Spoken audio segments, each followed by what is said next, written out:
The UK proposing its own Plan B for the Irish border. The UK and the EU will negotiate an arrangement to keep all of the UK aligned with European rules. If this fails, the UK will rely on a combination of tech and trusted trader schemes to keep the border as soft as possible. Bloomberg Brexit editor Emma Ross-Thomas is here. Plan A, Plan B and the backstop option. Remind us what they are. Right, so the UK hopes that the free trade agreement that it strikes with the EU will be so good and so deep that the border on the island of Ireland can remain as invisible as it is now.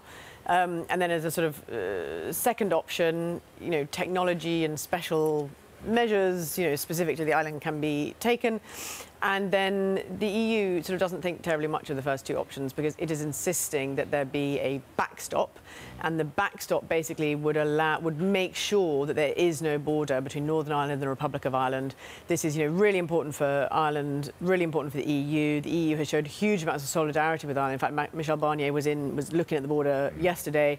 So there's been a huge amount of support for the Irish position that there must not be a border on the island of Ireland. So what's the big thing? They're going to have a new plan to kickstart the talks, which get underway again this week. Right, so there are talks this week, and the UK has sort of come up with a new proposal. I think more than anything, it's sort of shows sort of a desire to engage and to reach some kind of breakthrough.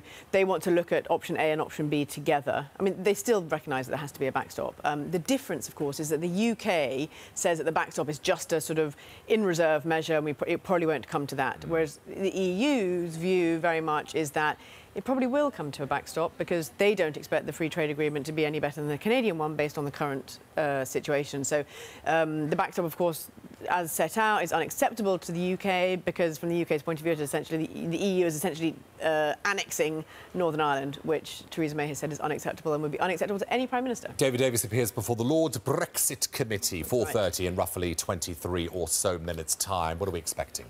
Probably quite newsy. He does tend to sort of make headlines at these things. He's quite sort of frank, and if he's asked the right questions. I mean, the key thing that everyone's talking about at the moment, apart from Ireland, is the future relationship and what the UK is going to ask the EU for the future trading relationship. And there's a war cabinet, the inner cabinet of key ministers who look at Brexit issues. They are meeting tomorrow.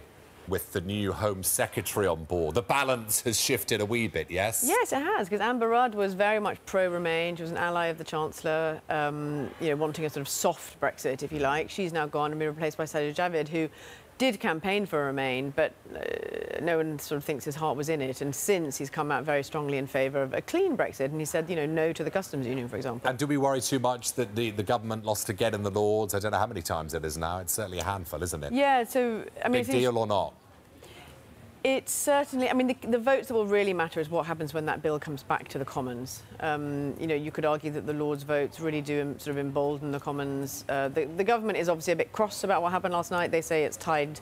it would tie their hands in negotiations, and they're sort of plotting a robust response in the House of Commons when it comes back to the House of Commons.